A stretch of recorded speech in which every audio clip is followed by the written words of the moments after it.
தொகுதிகளுக்கு வேட்பாளர்களாக அறிவிக்கப்பட்டிருக்கிறோம்.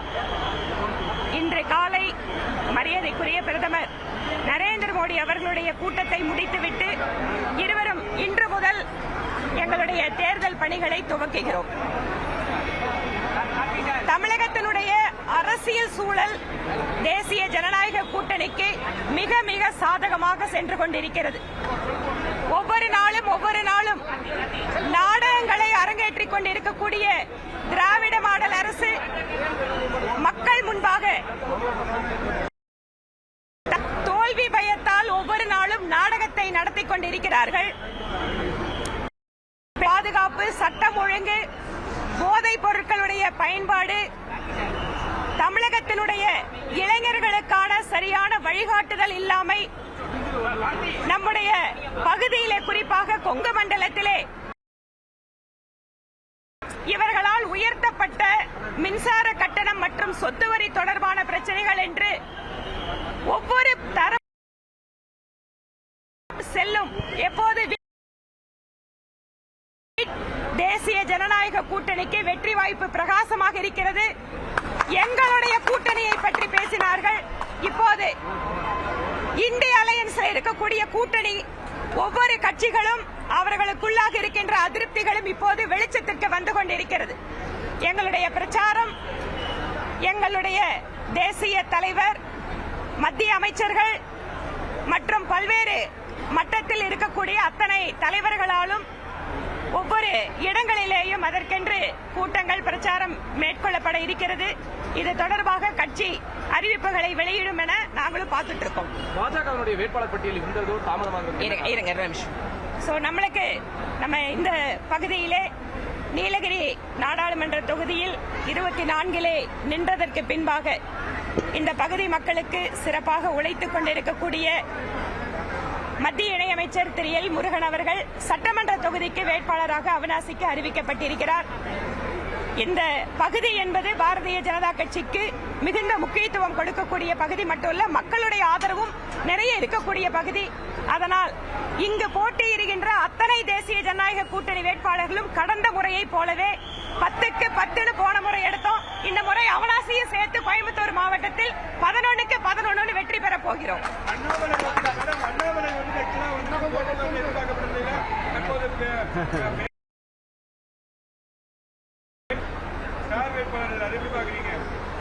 சந்தோஷங்க. மத்திய அமைச்சர் சொல்லியிருக்காரு, திரு பியூஷ் கோயல்ஜி அவர்கள் அவருடைய பணி என்னன்னு சொல்லியிருக்காரு. நாங்களும் அவரோட பரப்புரையை வந்தோம்.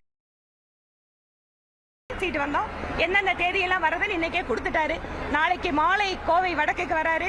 நாளைக்கு காலையில வேட்புமனு தாக்கல் பண்றதுக்கு திரு முருகன்ஜியோட போக போறாரு. அவருடைய பணிகள் ரொம்ப சரியா போயிட்டு இருக்கு. உள்கட்சி அரசியல் காரணமாக தான் அண்ணாமலை போட்டியிடல ஒரு என்னங்க இது? இந்த மாதிரி தவறான கருத்துக்களை தயவு செஞ்சு பரப்பாதீங்க. அவரே தெளிவா சொல்லி இருக்காரு. நான் தேர்தல் திரும்ப உட்கட்சி பிரச்சனை, அக்கா தம்பி, அண்ணன் தம்பி ஒண்ணுமே பாக்கி கிடையாது. அதாவது இன்றைக்கு ஊடகங்களை நாங்க பாக்குறோம். இன்றைக்கு தேர்தல் பிரச்சாரம் சென்று கொண்டிருக்கக்கூடிய தலைவர்கள், அவருடைய பேச்சுக்கள் தமிழகத்தினுடைய மக்கள் பிரச்சனைகளை பேசாம எங்கெங்கெல்லாம் வாய்ப்பு கிடைக்குமோ அங்கெல்லாம் இந்த மாதிரி கருத்துக்களை உருவாக்குவது அப்படிங்கறத நாங்க எடுத்துக்க விரும்பல. ஏனென்றால் உண்மையான பிரச்சனை நீங்க பேசுனீங்கன்னா நாங்க பதில் சொல்ல தயாரா இருக்கோம்.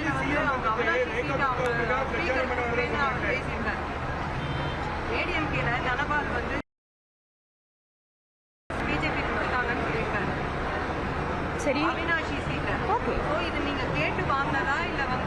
ஏங்க கூட்டணி பேச்சுவார்த்தையில எந்தெந்த தொகுதி அப்படிங்கறத கட்சியினுடைய மேல்மட்ட தலைமை முடிவெடுக்குது. அதுல இருக்கிற ஒவ்வொரு டீடைல் நீங்க இந்த லிஸ்ட் கொடுத்தீங்களா, நீங்க இந்த லிஸ்ட் எப்படி வரும்? எல்லா கூட்டணி நீங்க போய் திமுக கிட்ட உங்களோட இதை நீங்க அவங்க கேட்டாங்க, நீங்க கொடுக்கலன்னு சொல்ற ஒவ்வொரு கூட்டணி தலைமையும்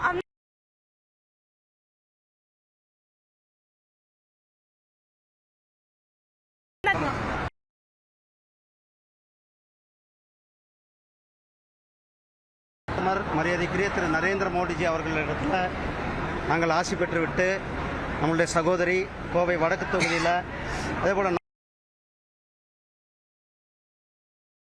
வேட்பாளர்களும் இன்றைக்கு பல பேர் நாமினேஷன் ஃபைல் பண்ணியிருக்காங்க. நாங்களும்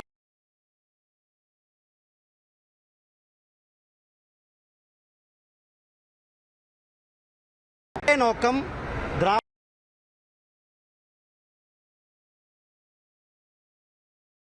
கழக ஆட்சியினால கடந்த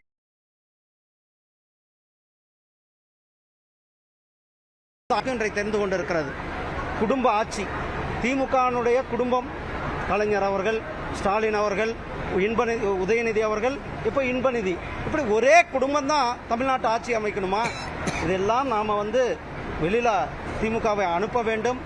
இரட்டை டபுள் இன்ஜின் சர்க்கார் என்று சொல்லக்கூடிய தேசிய ஜனநாயக கூட்டணி மத்தியிலும் ஆட்சி, மாநிலத்திலும் ஆட்சிங்கும் போது இங்க அடிப்படை கட்டமைப்பு தமிழ்நாட்டினுடைய வளர்ச்சிக்கு இது ஏற்கனவே பல நாடுகளில் பார்த்திருக்கோம். இது கூட மத்தியில் இருக்கிற ஆட்சி கூட ஒரு அனுசரணை கடந்த 5 ஆண்டுகளில் மத்தியில் திமுக மத்தியில் இருக்கிற ஆட்சி கூட ஒரு அனுசரணையாக இல்லாத காரணத்தால மக்கள் வளர்ச்சியை எதிர்பார்க்க, குறிப்பாக நம்மளுடைய பகுதி கோவை மக்கள் அதிகமான வளர்ச்சியை தான் எதிர்பார்க்கிறார்கள். இந்த வளர்ச்சியை கொடுப்பது தேசிய ஜனநாயக கேட்டீங்க. அதுக்கு நான் ஒரே எங்களுக்கு கட்சி என்ன பணி சகோதரர்களே, தேசிய ஜனநாயக கூட்டணி ஒரு மிகப்பெரிய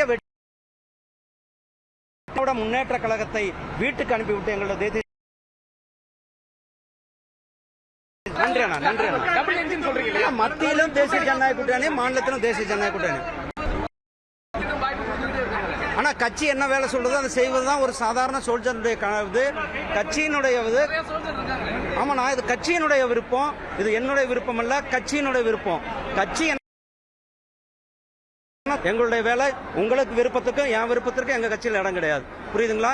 எங்க கட்சியினுடைய கட்டளையை நான் வேலை செய்வதுதான் ஒரு சாதாரண தொண்டனாக எங்களுடைய பணி.